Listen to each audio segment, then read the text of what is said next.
اعوذ باللہ من الشیطان الرجیم بسم اللہ الرحمن الرحیم وَلَقَدْ صَرَّفْنَا فِي هَذَا الْقُرْآنِ لِلنَّاسِ مِنْ كُلِّ مَثَلٍ وَكَانَ الْإِنسَانُ أَكْثَرَ شَيْءٍ جَدَلًا۔ سورہ کہف کا 8واں رکوع ہے۔ اللہ تبارک و تعالی کا ارشاد مبارک ہے، اور لوگوں کے لیے ہم نے اس قرآن کریم میں طرح طرح کے عمدہ مضامین بیان کیے ہیں۔ چنانچہ اگلی آیات میں اللہ تبارک و تعالی نے حضرت موسیٰ علیہ السلام اور حضرت خضر علیہ السلام کا واقعہ ذکر کیا ہے۔ صحیح بخاری کے اندر بھی ایک حدیث مبارکہ جس کا خلاصہ یہ ہے کہ ایک مرتبہ حضرت موسیٰ علیہ السلام سے کسی نے یہ سوال کیا کہ اس وقت روئے زمین میں سب سے بڑا عالم کون ہے؟ چونکہ ہر پیغمبر اپنے وقت میں دین کا سب سے بڑا عالم ہوتا ہے، اس لیے حضرت موسیٰ علیہ السلام نے جواب میں فرما دیا کہ میں ہی سب سے بڑا عالم ہوں۔ اللہ تعالیٰ کو یہ بات پسند نہیں آئی، اور حضرت موسیٰ علیہ السلام کو یہ ہدایت دی گئی کہ اس کا صحیح جواب یہ تھا کہ اللہ تعالیٰ ہی بہتر جانتے ہیں کہ سب سے بڑا عالم کون ہے۔ اور پھر اللہ تعالیٰ کا ارشاد ہوا کہ بلا شبہ ہمارا ایک بندہ مجمع البحرین میں ہے، وہ آپ سے زیادہ علم رکھنے والا ہے۔ حضرت موسیٰ علیہ السلام نے عرض کیا، میں آپ کے اس بندے سے کس طرح ملاقات کروں گا؟ میں اسے جانتا نہیں ہوں، میں اس کی تلاش میں نکلوں تو مجھے کیسے پتہ چلے گا کہ میں آپ کے اس بندے تک پہنچ گیا؟ رب ذوالجلال کا ارشاد ہوا کہ ایک مچھلی لے لو اور اسے ٹوکری میں رکھ لو، یہ مچھلی مردہ ہو، پھر جس جگہ اس میں جان ڈال دی جائے گی سمجھ لو کہ وہ سانپ اسی جگہ ملیں گے جن سے آپ ملنا چاہتے ہو۔ یہ مچھلی زندہ ہو کر آپ سے جدا ہو جائے گی۔ چنانچہ موسیٰ علیہ السلام نے ایک مچھلی لی اور ٹوکرے میں ڈالی، اور اپنے ایک جوان شاگرد حضرت یوشع علیہ السلام کو ساتھ لیا اور کہا کہ جہاں پر یہ مچھلی جدا ہو جائے تو اس وقت مجھے بتا دینا۔ وَإِذْ قَالَ مُوسَىٰ لِفَتَاهُ لَا أَبْرَحُ حَتَّىٰ أَبْلُغَ مَجْمَعَ الْبَحْرَيْنِ أَوْ أَمْضِيَ حُقُبًا۔ اور جب موسیٰ علیہ السلام نے اپنے جوان شاگرد سے کہا کہ میں برابر چلتا رہوں گا یہاں تک کہ میں مجمع البحرین کو پہنچ جاؤں، یا یوں ہی زمانہ دراز تک چلتا رہوں گا، سو جب وہ دونوں مجمع البحرین پر پہنچ گئے تو اپنی مچھلی کو بھول گئے، سو وہ مچھلی سمندر میں راستہ بنا کر چلی گئی۔ سو جب وہ آگے بڑھ گئے تو موسیٰ علیہ السلام نے اپنے جوان سے کہا کہ ہمارا صبح کا کھانا لاؤ، بے شک اس سفر کی وجہ سے مجھے بہت تھکن محسوس ہو رہی۔ قال ارأيت اذا وينا الى الصخرة فاني نسيت الحوت۔ جوان شاگرد نے کہا کہ آپ کو خبر نہیں کہ جب ہم نے پتھر کے پاس ٹھکانہ لیا تھا تو میں آپ کو بتلانا بھول گیا۔ واتخذ سبيله في البحر عجبا۔ اس مچھلی نے سمندر میں عجیب طور پر اپنا راستہ بنا لیا۔ قال ذلك ما كنا نبغي۔ حضرت موسیٰ علیہ السلام نے کہا یہی وہ موقع ہے جس کی ہمیں تلاش تھی۔ سو وہ دونوں اپنے قدموں کے نشان پر واپس لوٹے۔ فوجد عبدا من عبادنا آتیناہ رحمتا من عندنا وعلمناہ من لدنا علما۔ سو انہوں نے ہمارے بندوں میں سے ایک بندہ پایا جسے ہم نے اپنے پاس سے رحمت دی تھی، اور ہم نے اسے اپنے پاس سے خاص علم سکھایا تھا۔ مراد حضرت خضر علیہ السلام ہے۔ اب جب موسیٰ علیہ السلام کی ملاقات حضرت خضر علیہ السلام سے ہو گئی تو موسیٰ علیہ السلام نے عرض کیا، قال له موسیٰ هل اتبعک علی ان تعلمنی مما علمت رشدا۔ کیا میں اس شرط کے ساتھ آپ کے ساتھ ہو جاؤں کہ آپ کو جو کچھ علم سکھایا گیا ہے وہ آپ مجھے سکھا دے؟ قال انک لن تستطیع معی صبرا۔ حضرت خضر علیہ السلام نے کہا بلا شبہ آپ میرے ساتھ رہتے ہوئے صبر نہیں کر سکتے۔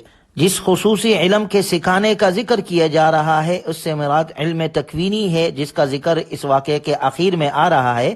صحیح بخاری شریف میں ہے کہ حضرت خضر علیہ السلام نے حضرت موسیٰ علیہ السلام سے یہ کہا کہ اللہ تعالیٰ نے مجھے ایسا علم دیا ہے جو آپ کے پاس نہیں ہے، یعنی علم تکوینی، اور آپ کو ایسا علم دیا ہے جو میرے پاس نہیں ہے، یعنی شریعت کا علم۔ یہ باتیں ہو ہی رہی تھی کہ ایک چڑیا آئی جس نے سمندر سے اپنی چونچ میں کچھ پانی لیا۔ حضرت خضر علیہ السلام نے اس موقع پر موسیٰ علیہ السلام سے فرمایا کہ اللہ کے علم کے سامنے میرا اور آپ کا علم اتنا بھی نہیں ہے جتنا اس پرندے نے سمندر سے اپنی چونچ میں پانی بھر لیا۔ چنانچہ حضرت موسیٰ علیہ السلام جب یہاں ٹھہر گئے تو حضرت خضر علیہ السلام نے کہا کہ آپ میرے ساتھ رہیں، لیکن شرط یہ ہے کہ میں جو بھی کوئی کام کروں آپ نے سوال نہیں کرنا جب تک میں وہ کام کر کے اس کی وجہ خود نہ بتلا دوں۔ موسیٰ علیہ السلام نے کہا ٹھیک ہے، چنانچہ سفر شروع ہوا۔ فانطلقا حتی اذا رکبا فی السفینۃ خرقها قال خرقتها لتغرق اہلها لقد جئت شیئا امرا۔ پہلا واقعہ یہ ہوا کہ یہ دونوں حضرات کشتی میں سوار ہوئے تو حضرت خضر علیہ السلام نے کشتی کا تختہ توڑ دیا۔ موسیٰ علیہ السلام نے فوراً سوال کیا کہ آپ نے تو تختہ نکال دیا، کیا آپ کشتی والوں کو غرق کرنا چاہتے ہیں؟ تو خضر علیہ السلام نے فوراً کہا الم اقل انک لن تستطیع معی صبرا، میں نے نہیں کہا تھا آپ میرے ساتھ رہ کر صبر نہیں کر سکتے؟ موسیٰ علیہ السلام نے کہا اچھا میں بھول گیا تھا، میرے بھولنے کی وجہ سے میرا مواخذہ نہ کیجیے۔ چنانچہ وہاں سے چل دیے۔ آگے ایک دوسرا واقعہ پیش آیا، فانطلق حتی اذا لقی غلاما فقتلہ، کہ حضرت خضر علیہ السلام نے ایک بچے کو بلایا اور اسے ایک ہاتھ مارا تو وہ مر گیا۔ تو موسیٰ علیہ السلام نے فوراً کہا قال قتلت نفسا زکیۃ بغیر نفس، کہ آپ نے ایک بے گناہ جان کو کسی جان کے بدلے بغیر قتل کر دیا، یعنی اس معصوم بچے کو بغیر کسی وجہ سے آپ نے مار دیا۔ فوراً خضر علیہ السلام نے کہا میں نے کہا نہیں تھا کہ آپ صبر نہیں کر سکیں گے؟ تو اب موسیٰ علیہ السلام نے کہا قال ان سألتک عن شیء بعدها فلا تصاحبنی، اب اس کے بعد اگر میں نے آپ سے سوال کیا، 2 مرتبہ تو ہو گیا، اب اگر تیسری مرتبہ میں نے سوال کیا تو ٹھیک ہے، پھر میں آپ کے ساتھ نہیں رہوں گا۔ فانطلقا حتى اذا اتيا اهل قرية استطعما اهلها فابوا ان يضيفوهما فوجدا فيها جدارا يريد ان ينقض فاقامه۔ یہ دونوں حضرات اب آگے چلے۔ تیسرا واقعہ یہ ہوا کہ ایک گاؤں کے رہنے والوں پر گزرے، دونوں نے ان لوگوں سے کھانا طلب کیا تو انہوں نے ان کی مہمانی کرنے سے انکار کر دیا۔ اس کے بعد اس بستی میں دونوں نے ایک دیوار کو پایا جو گرنے کو قریب تھی، تو حضرت خضر علیہ السلام نے اس دیوار کو صحیح کر دیا۔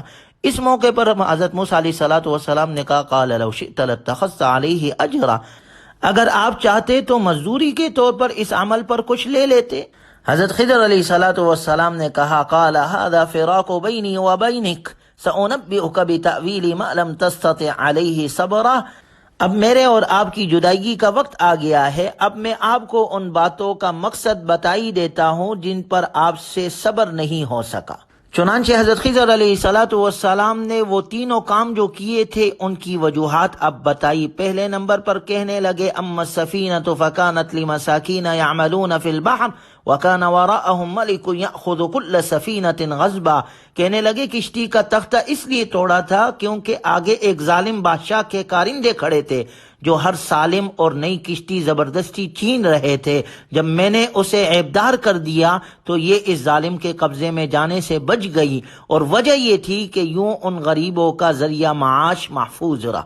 دوسرے نمبر پر وَأَمَّا الْغُلَامُ فَكَانَ أَبَوَاهُ مُؤْمِنَيْنِ فَخَشِينَا أَن يُرْهِقَهُمَا طُغْيَانًا وَكُفْرًا، اس بچے کو اس لیے قتل کیا کیونکہ یہ بڑا ہو کر والدین کے لیے بہت بڑا فتنہ بن سکتا تھا، جس کی وجہ سے ممکن تھا کہ وہ انہیں کفر کی نجاست میں مبتلا کر دیتا، جبکہ اللہ تعالیٰ نہیں چاہتا تھا کہ اس کے انتہائی نیک والدین محض اس کی محبت میں ایمان تک سے محروم ہو جائے، اس لیے اللہ تعالیٰ نے اسے مارنے کا اور اس کے بدلے انہیں باکردار اور محبت اور اطاعت کرنے والی اولاد دینے کا فیصلہ فرمایا تھا۔ تیسرے نمبر پر وَأَمَّا الْجِدَارُ فَكَانَ لِغُلَامَيْنِ يَتِيمَيْنِ فِي الْمَدِينَةِ وَكَانَ تَحْتَهُ كَنْزٌ لَهُمَا وَكَانَ أَبُوهُمَا صَالِحًا، حضرت خضر علیہ السلام کہنے لگے وہ بستی میں گرتی ہوئی دیوار اس لیے تعمیر کی کیونکہ وہ 2 یتیم بچوں کی ملکیت تھی، ان کے والدین اللہ کے نیک بندے تھے، دیوار کے نیچے خزانہ پوشیدہ تھا، اگر وہ دیوار گر جاتی تو لوگ خزانہ لوٹ لیتے اور نیک والدین کی یہ 2 یتیم بچے اس سے محروم ہو جاتے۔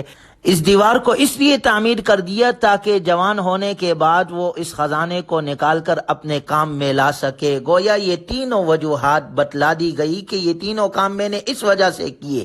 اور غور کیا جائے تو اس واقعے سے ہمیں کتنا بڑا سبق ملتا ہے کہ وہ کشتی والے غریب جب اپنا ذریعہ معاش کر رہے تھے، حلال طریقے سے کما رہے تھے، تو اللہ نے ان کے ذریعہ معاش کی حفاظت کے لیے 2 نبیوں کو بھیجا۔ گویا اگر ہم بھی اس طرح حلال طریقے سے کاروبار کریں گے تو اللہ ہماری مال کی بھی حفاظت کرے گا، اس کے لیے بھی کوئی ذرائع پیدا کرے گا۔ اسی طرح اس واقعے سے دوسرا بڑا سبق ہمیں یہ ملتا ہے کہ دیکھیں حضرت خضر علیہ السلام، موسیٰ علیہ السلام نے اس بستی کے دیوار کو صحیح کیا جس کے نیچے یتیموں کا خزانہ تھا، گویا آج ہم اسی فکر میں لگے رہتے ہیں نا، ہمارے مرنے کے بعد ہمارے بچوں کا کیا ہوگا۔ اگر حلال کمایا ہے اور صحیح طریقے سے تربیت کی ہے، آپ نہ بھی ہو تو آپ کی مال کی حفاظت اللہ کرے گا۔ دیکھو ان یتیموں کے مالوں کی حفاظت کے لیے اللہ نے نبیوں کو بھیجا۔ اگر ہم نہیں بھی ہوں گے، ہمارے مال کی حفاظت بھی اللہ کرے گا، ہمارے اولادوں کو بھی اللہ عطا کرے گا، بشرط ہے کہ ہم نیکی میں زندگی گزارے، اطاعت میں گزارے۔ جب ہم اطاعت اور عبادت میں اور نبی صلی اللہ علیہ وسلم کے سنتوں کے مطابق زندگی گزاریں گے تو اس کے اثرات ہماری زندگی پر بھی مرتب ہوں گے، اس کے برکات ہماری زندگی میں ہمیں ملیں گے اور مرنے کے بعد آخرت میں بھی ملیں گے، اور ہمارے بعد ہمارے اولادوں کو بھی اللہ ہر قسم کے شرور سے محفوظ رکھے گا، اور اللہ ان کو بھی برکت عطا کرے گا، ان کو بھی محفوظ رکھے گا۔ اللہ تعالی ہمیں کامل طور پر قرآنی تعلیمات پر عمل کی توفیق نصیب فرمائے۔ وآخر دعوانا ان الحمد للہ رب العالمین۔